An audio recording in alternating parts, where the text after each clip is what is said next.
What is up, Impact Legacy Group? Who's awake today? Who's awake today? Some of you are not awake today. Let's go. Let's go. Let's go. Let's go. Let's go. Let's go. Are you awake? Are you ready for what is about to go down? Also, Brett, Matt, whoever, let's get the lights up as bright as we can. I'm going to move around a little bit. I want to see you. Stay standing. Give them a hand if you've enjoyed the last couple of days, if you've loved being here.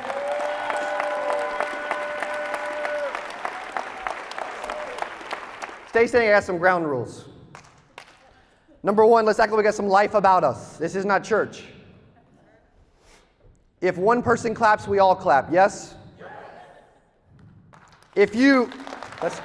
Somebody did it. Somebody did it. If you agree with something, it is okay for me to hear you. You are at an event where you are working to change your life, to leave an impact, to do something special, to make a bunch of money, to change generations, and I'm barely hearing anybody for 2 days, and it's driving me freaking nuts. Casey Peterson, it's okay to have emotions, to wake up, to express energy. It is okay, Akil, is it not? It is okay. It's okay for me to lose my voice in 30 minutes. It is okay. Who's ready now? Are you awake? Did I get your attention? Somebody clapped.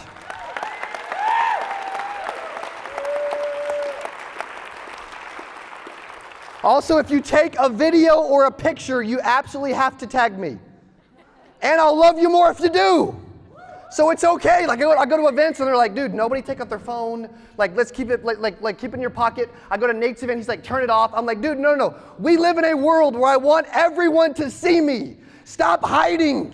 Start showing. Start telling the world about impact.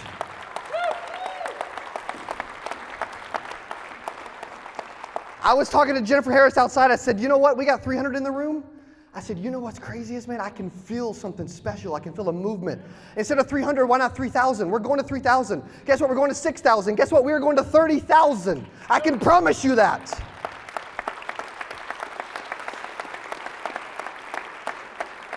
Real quick before you sit down. I believe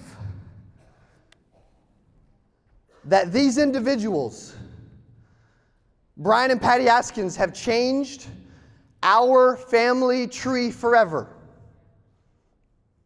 Give them a hand. Yeah.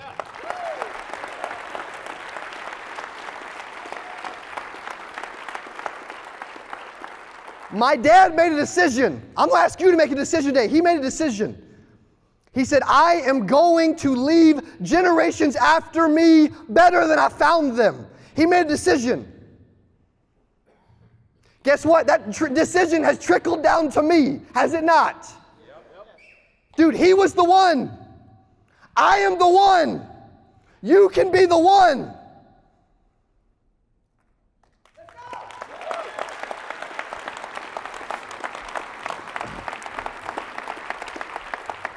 Who's like, dude, we're 4 minutes in, I'm about to have a heart attack.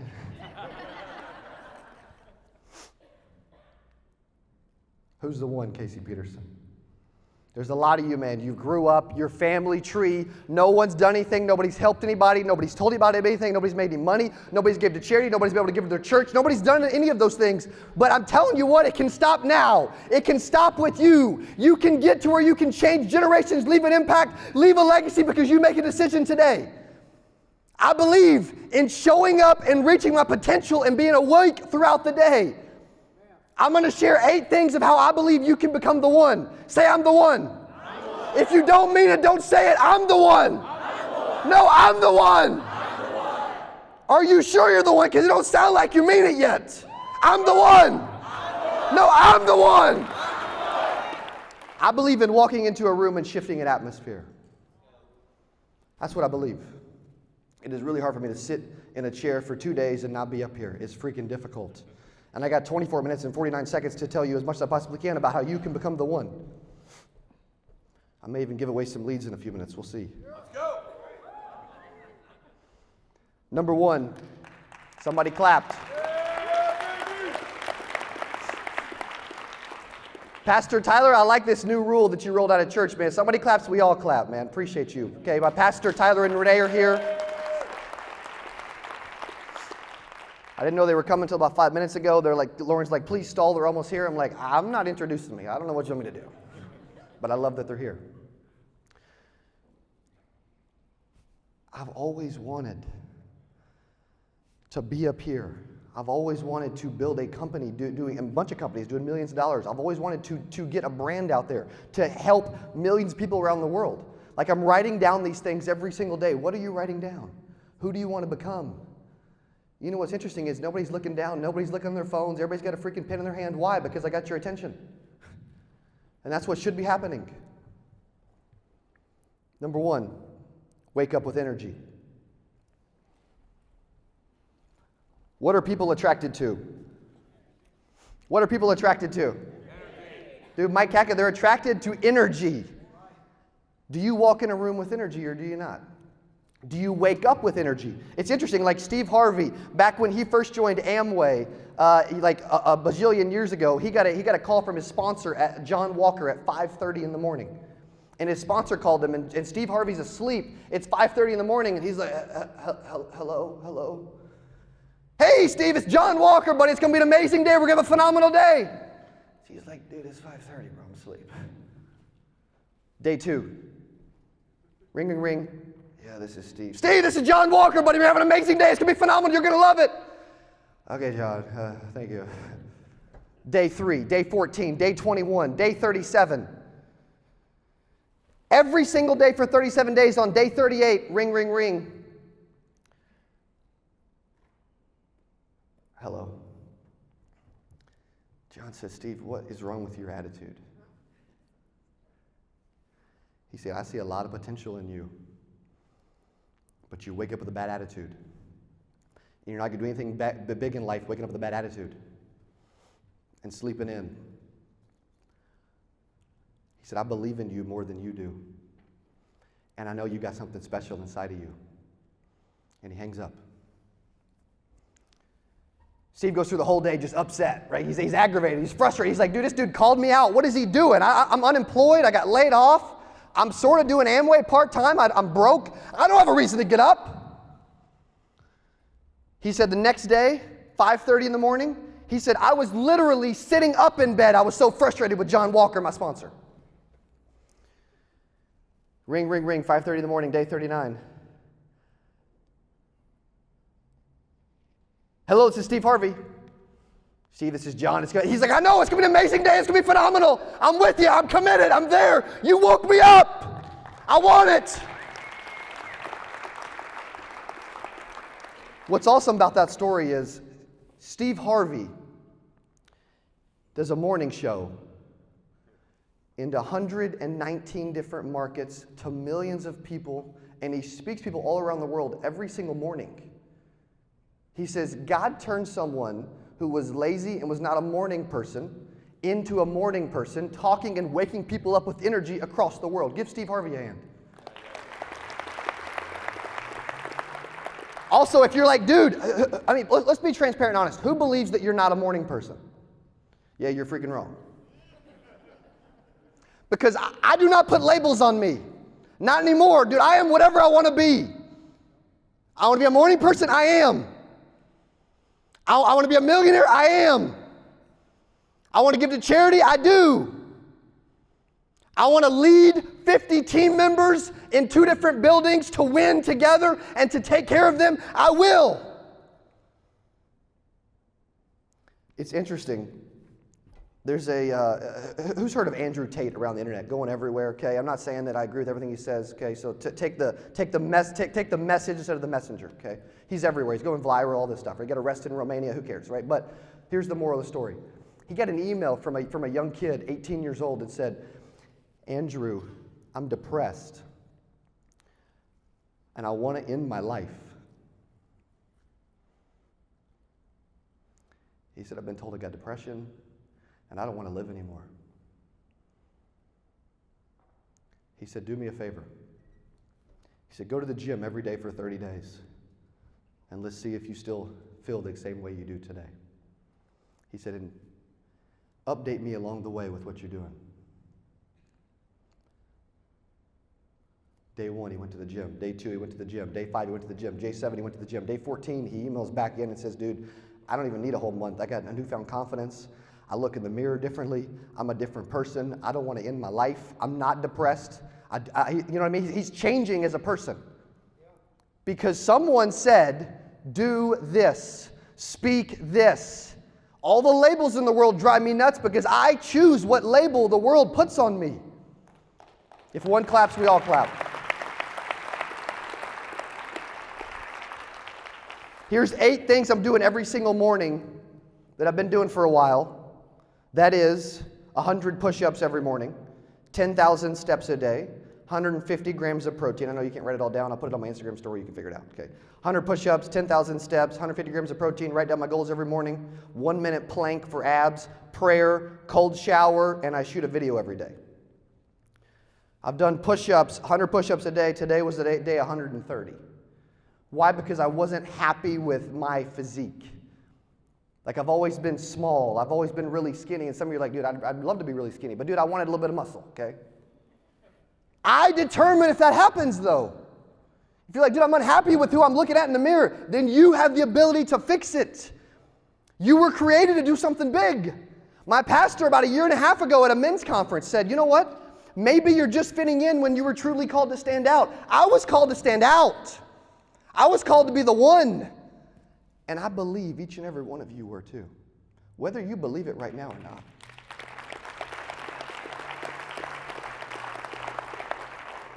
What do the most successful people in the world do? Let's talk about their daily habits. Wake up early. Read. Work out. Read some more. Pray. Meditate. Goals. Tackle the difficult things first. I love that. And they make a lot of money. What was that, Scott? Do things other people won't do. Who would love, like if I said, hey, think about one successful person right now and picture them in your brain. Who are you thinking about? I like that. Let's clap for that. I like that, Scotty.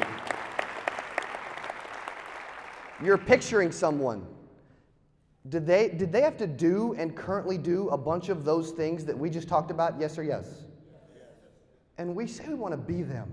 Maybe not exactly like them, but a version of them, right? We want to be our best self. We want to help a lot of people. We want to make a lot of money. Sure, right? You're not here if you don't want to be better.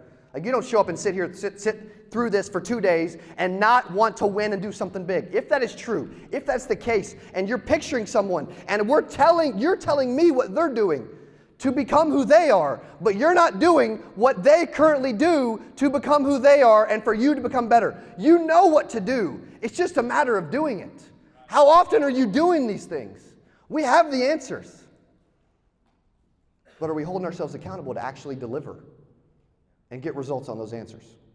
Number 2, if you don't quit, you can't fail. I got to move. I got 16 minutes. Goodness gracious. If you don't quit, you can't fail. Dallas and I were we were supposed to go to an appointment in Joplin, Missouri, wherever Dallas is. This was like 7-8 years ago. And it was on a Saturday morning. I didn't want to go. The appointment's at 9 a.m. and we got to get up at 6 and leave the office at 6:30 or 7. It's 2 hours away. I didn't want to go to the appointment. I call ahead because that's really smart. And I call ahead and she doesn't answer. And then I look at Dallas and we do this Saturday morning. We could just hang out. Let's stay at the office. We don't have to go, bro. Like, you know what I mean? Like, we don't have to show up. And he's like, dude, we don't have anything going on. Why don't we just show up anyway? We get there. She's nowhere to be found. She's not at her house. She forgot about the appointment. We drove over 2 hours. Freaking Dallas. Guess who strolls in 15 minutes late, spends 2.5 hours with us, and we write over $6,000 in premium because Dallas decided to show up on a Saturday when Cody Askins didn't want to. Give Dallas a hand.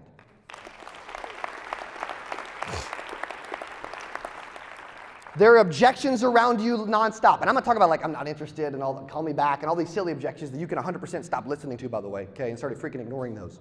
The objections that you're hearing from other people. right? The objections you're giving yourself. You cannot outsell and outperform a bad attitude. It does not exist. My wife reminds me of that every 12 minutes because I wake up frustrated. You know what? You want to know why I do all the 8 of these things every day? Because I wake up frustrated like I've never accomplished anything in my life with an insane drive.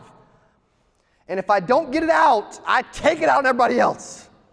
So I get it out of my system. Number 2, if you don't quit, you can't fail. Number 3, have too many leads. Oh, dude, I just got another 8 minutes. Give them a hand. I don't know if that was approved or not, but I love it. I met with my ex-business partner Landon 4 years ago, and we were meeting, and he had the largest marketing agency in Springfield, Missouri. And he said, how much are you spending on Facebook? And I pulled out a calculator, and I'm like, I'm spending about $250,000 a month on Facebook. He's like, shut up. No, you're not. I'm like, dude, I am. He's like, okay, you're officially the biggest marketing agency in Springfield that nobody knows about. Because I'm not really well known in Springfield. As of 9 days ago, Lauren and I officially bought Landon and Lindsay out of Secure Agent Marketing. He's ready to go do his own thing. I'm ready to take over. And because of that, I'm getting back involved in the marketing world, testing out new leads, testing out ideas, and doing everything I can to make sure that no matter how many agents we have enough leads in marketing to supply them with good people to see. Why do agents fail? Talk about leads. Why do agents fail? Do I need to run back on stage? You guys still with me? Why do they fail? They give up. Go deeper. Activity, go deeper. They're not in front of enough people. So if they're not in front of enough people, right? Because think about it. Oh, you didn't make enough money. You didn't make enough money because you didn't get in front of people. You didn't get in front of people. You didn't make any sales. You didn't get in front of people, right? Then you didn't set up appointments. Then you didn't put in the activity. You didn't have the leads. Like you can go all the way down the line. But if that's true, which it is, they did not get it because if you get in front of a bunch of people, you're probably going to do okay. Fair? If that's true and 92% fail, I believe it is better, number 3, to have too many leads than not enough. If that will solve the problem, then just have too many. It's not rocket science. Like you got like 12 leads to work for the whole week, and you're like, dude, credit card's maxed out, I'm broke, and this person said they're not interested, and then you go cry in the corner for 4 hours, and you don't actually do anything. Like, have too many people to talk about. Also, the less leads you had, the more every single one you squeeze to death, and it's so important, and you have to have it now, or you're going to lose.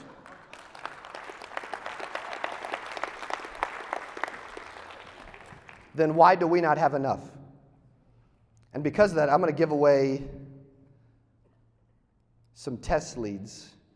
Let's go. I've got 40 life insurance leads. Who wants them? Right here. I've got 40 life insurance leads, and they're going to Jonathan Jones because he moved. And I have 60 final expense leads, and they're going to this gentleman. Okay? 40 life insurance leads, 60 final expense. Give it up for these two. In life, you have to take action, do you not? Derek, make sure I remember that I said that because I'll totally forget, okay? This gentleman, what's your name again, sir? Mike White. Jonathan Jones is the life. Mike White is the final expense. And what's cool about those leads is I am building a brand, talking to consumers on video, and I'm actually saying like, hey, before you buy life insurance, you may not know, but there's a cheat code available where when you pay your premiums and you don't die, you can get all of them back at the end of your term. Learn more below for a free life insurance quote today. Is that pretty transparent? Dude, I'm trying to get away from as much of the state-regulated programs and approved and free stuff, and we're going to give you a calendar and a gift card and all this other $5 Walmart card, all this other crap that's on all these leads, man. I'm trying to get away from it and be super transparent. So I'm actually getting on video. We've recorded 10 videos of me talking to consumers and actually even our final expense ad. U.S. seniors, pay close attention. There is now a affordable burial life insurance plan that you may qualify for to help you with your funeral and final expenses. That sounds a lot better than, hey, you may qualify for a new state-regulated program that will pay 100% for free. It's like, dude, come on, bro. I'm gonna click on that. So give it up for these two for getting that. Number 4, be direct and take action. Be direct and take action. I was in Houston, Texas with one of our sales guys, Devin Donahue, who I love. And Devin we got off the plane and we're going over to the rack where all of the carry-on bags are, because we fly American Eagle, these little bitty planes from Springfield, Missouri. You get it. You probably came on here one, okay? And we go to get our bags because we plane side checked them. I get my bag. I start walking away and I'm like, dude, get your bag. He's like, that's not my bag. We're the last to get our bags. And there's one bag left and it's not his. And it's just sitting there. I'm like, are you sure it's not your bag? He's like, dude, I know what my bag looks like. I'm sure that is not my bag. I'm like, okay. And so we go to the stewardess. She's like, you know what this means, right? I'm like, yeah, he doesn't have his bag. Well, I don't know. What do you mean? I don't know. What does it mean? She said, it means somebody took his bag and left their bag. I'm like, are you flipping kidding me? I'm like, okay. I'm like, can you make a call? She's like, I'll start talking over the intercom and make sure people are aware. I'm like, dude, Devin, I'm not going to hope that the people talking through the airport, speaker system that I never listened to, that somebody else hopefully listened to, and get your bag. I'm like, you stay here. I'm like, what's your bag look like? He's gray. It's like a dark gray. It's metal. I'm like, great. I start running down the Houston, Texas airport, chasing all of the passengers that were in front of us. And I pass this Asian family, and I look, and I'm like, dude, that looks a lot like Devin's bag after running.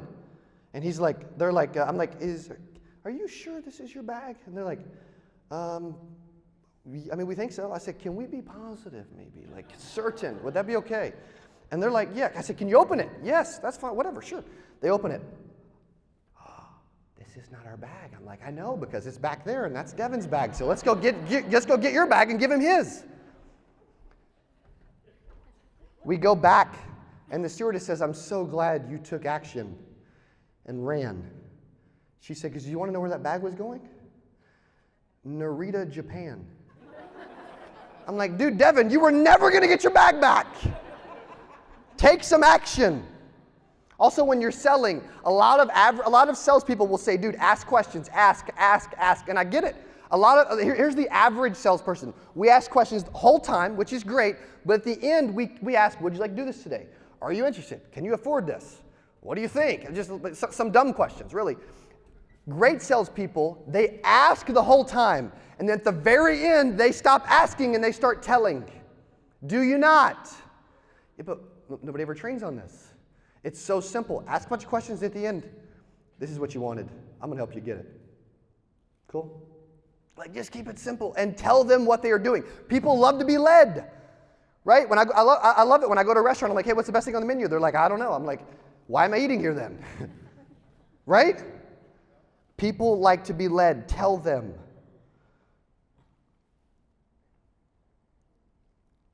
I want you to stand up if you are the most successful person in the history of your family tree.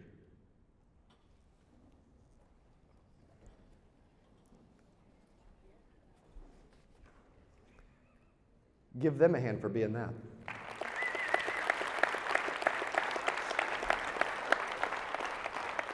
Now I want you to stand up if you're not, but you commit right now that you, in this moment, that you are going to become that person that everybody thinks about, that everybody talks about, and that changes generations and the family tree forever.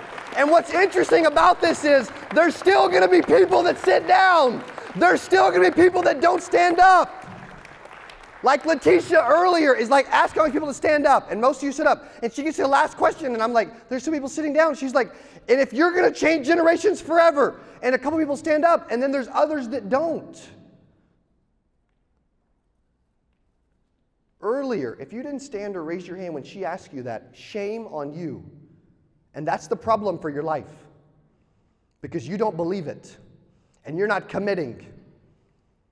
You should stand when someone says it's time to make a change. You should stand when someone says you have the ability and the gift and the opportunity to do something special. Should I sugarcoat this a little bit more? I don't know. But I know that I would stand.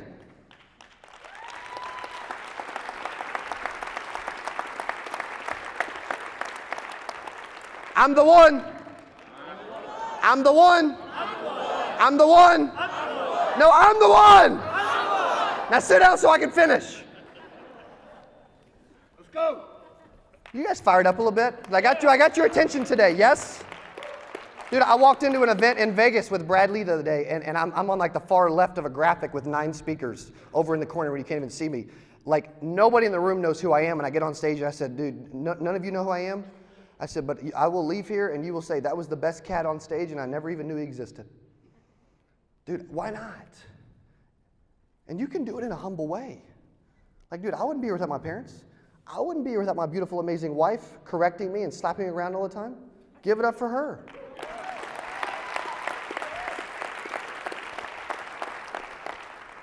Number 5, best known beats best. Best known, I'm writing a book right now called Best Known Beats Best. Attention is the answer. In a world we live in, best known beats best. There's a story about, who remembers the Miss Universe mishap with Steve Harvey? Like, in the winner of Miss Universe this year, whatever we're in, is whatever, but it was wrong. He walks off stage and they're like, dude, you said the wrong name. He's like, I just read the teleprompter, I thought.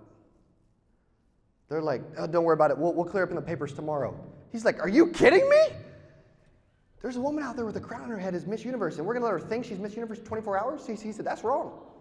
He walks back out in front of literally millions around the world and says, my bad, I made a mistake. I'm extremely sorry. Ma'am, I apologize, but this crown goes to this woman, and I said the wrong name, and I'm extremely sorry.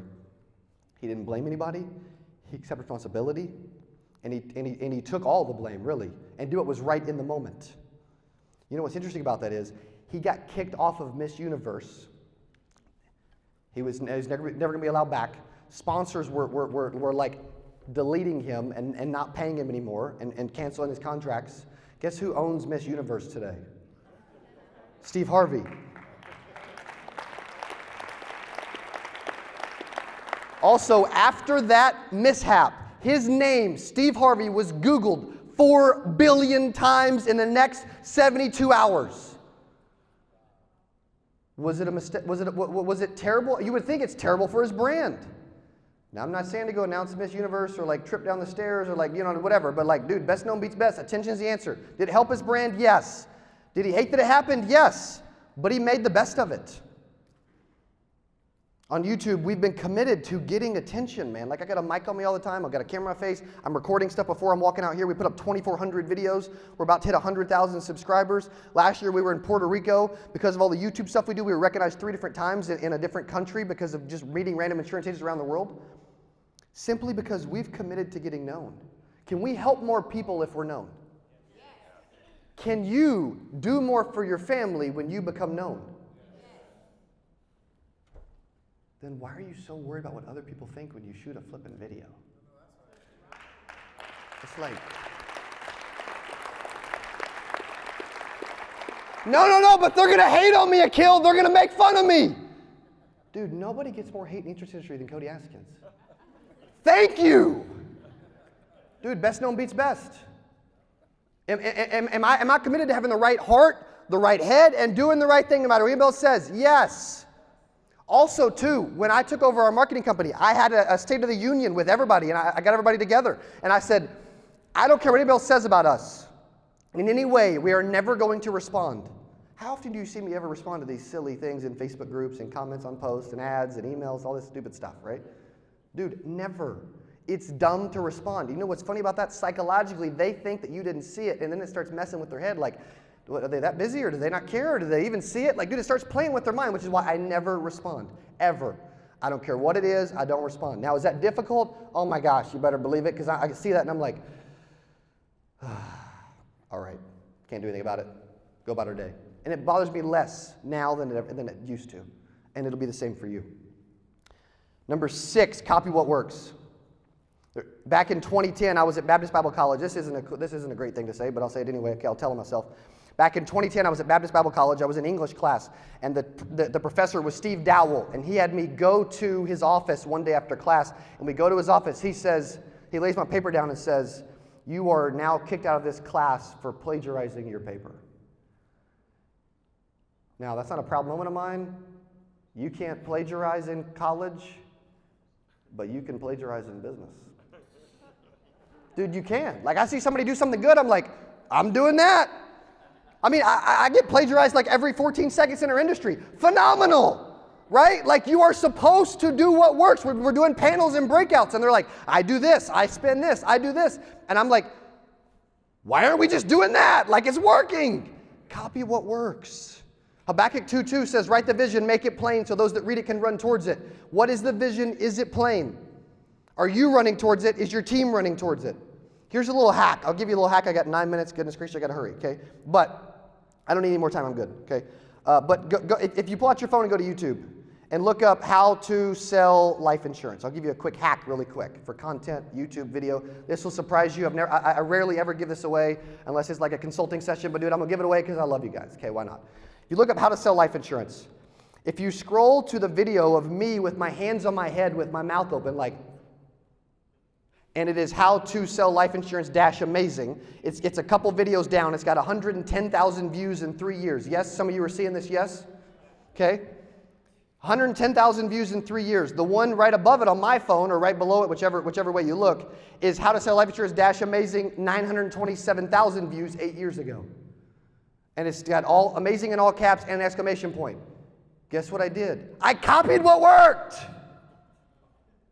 We don't make this stuff up. We find stuff that is done well, and we do that. Do I change the content? Yes. Can you trademark a flippin' YouTube title? No. And now there's other people doing the same thing.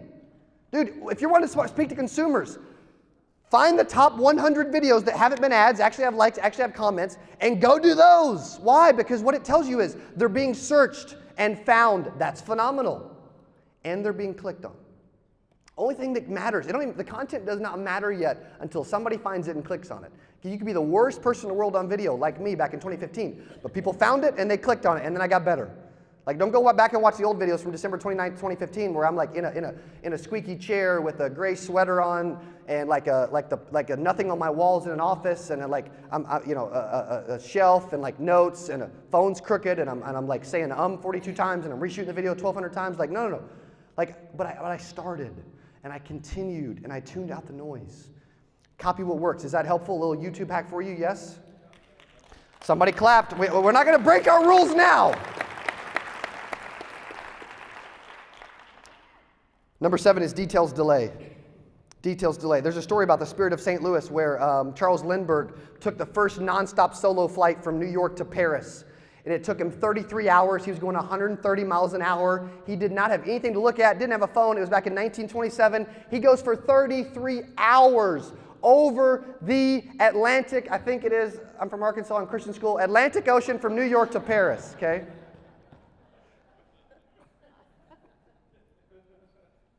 He flies over. Awards, praise, 25 grand, all this stuff. He takes a boat back. And he gets back in the U.S. and they're like, dude, you flew over. Why'd you take a boat back?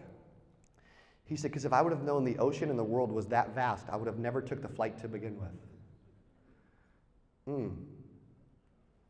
Some of you are so worried about how vast the ocean and the world and your business is that you're not taking the flight. Dude, it's time to take the flight. Say flight if you're going to start taking the flight. Details hold back the vision. It's all a test. It's all a blessing. Dude, every time I get the door slammed in my face, someone curses me out on the phone, an employee leaves, it doesn't matter, right? Like I get sued randomly from some scam artist. It doesn't matter. Like it's all a blessing. It's a test. Bishop T.D. Jakes says when you're like drowning and you're underwater and you think you can't breathe and you're about to quit, tap out. He said maybe, just maybe, you're being tested for that next level of leadership. When something's thrown your way and a curveball happens, maybe, just maybe, you're being tested to become a better person than you. That's what I believe. And you can become that person whenever you want. I'm going to skip one story. Number 8, don't compete, create. Don't compete, create. We created 8% Nation, 2,000 agents last year. Why? Because nobody was doing it. Everybody was like, oh, you're with this IMO. We can't talk. And it's like gang war and like, cartel style. And it's like, dude, if we see you in the alley, we're going at it. I'm like, what is going on here, man? Like, why can't we all learn from one another? We also created the Ultimate Agent Contest. Who's heard of the Ultimate Agent Contest? Yes? Somebody clapped. We shot Ultimate Agent Season 1 last year, Season 2 this year. If you don't know what that is, we gave away a ton of money and had agents compete live on camera, and we turned it into a reality show. Okay, I'll just summarize it really quick. It's on my YouTube channel. We just shot season 2 recently, and we had uplines coming to me, and they were like, hey, you chose one of my agents for this show, and they're not ready. They're going to embarrass me. They're going to embarrass themselves. They're going to be first one voted off. They don't know what they're doing. They're terrible. This is not a good idea. Please don't have them on your show. I'm like, dude, it ain't up to you if they're on the flipping show. It's up to them. And guess what? They're going to do better than you think. Dude, we had one person that could not afford gas to drive to Missouri, did not know how they were going to get home. I interviewed him at the end after he did $10,000 in premium in 5 days, and I said, dude, how are you going to get home now? He said, dude, I'm just fine now. That person was said not to be on the show. When someone's put in the right environment, they can win. They can. It doesn't matter how bad or how terrible or how much money they have or how little they're doing. I'm telling you, they can be better. And then we created the Ultimate Agent Tour. Letitia Jackson and a bunch of us went around, like Luke Akery from Reminder Media, went around 5 cities in 5 days, 30-passenger jet, crazy week. We did that last year. Like, I'm looking to create special experiences and have you a part of it and reach the masses. I am. And I don't want to compete. I don't try to compete. Dude, like, most of the people are trying to compete, and they're not close. They're not catching us. We're creating. We're doing different stuff. And I'm not looking back to see what they're doing. We're moving forward. We're looking at our potential, not what somebody else is doing. It doesn't matter.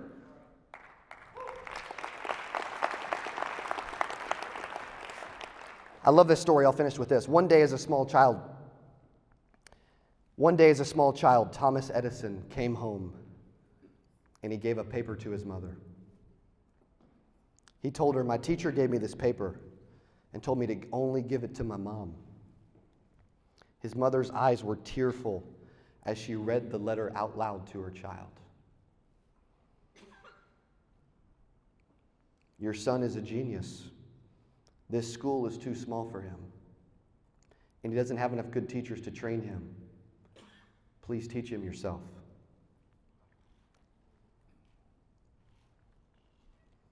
Many years later, after Edison's mother had died, he was looking through old family things. Now one of the greatest inventors of the century, he suddenly saw a folded piece of paper in the corner of a desk drawer. He took it and he opened it. On the paper was written, your son is mentally deficient. We won't let him come to school anymore. He is expelled. Edison cried for hours, and then he wrote in his diary, Thomas Alva Edison was a mentally deficient child that by a hero mother became the genius of the century.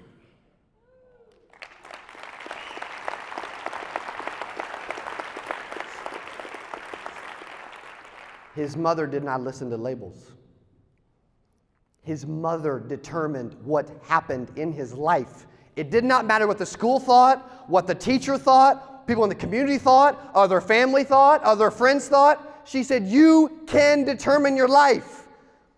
Each and every one of you, there's still things we're holding on to from childhood, from before, from things that have happened in our life that just held us back, that were terrible, that we're still holding on to, things we had to go through, things that our parents and family had to go through, that we remember, that we think about every day, and they're holding you back, and they're holding you back there instead of being present here.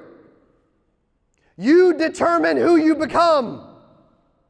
You determine if you are the one. And you determine how much of an impact you make. I'm the one.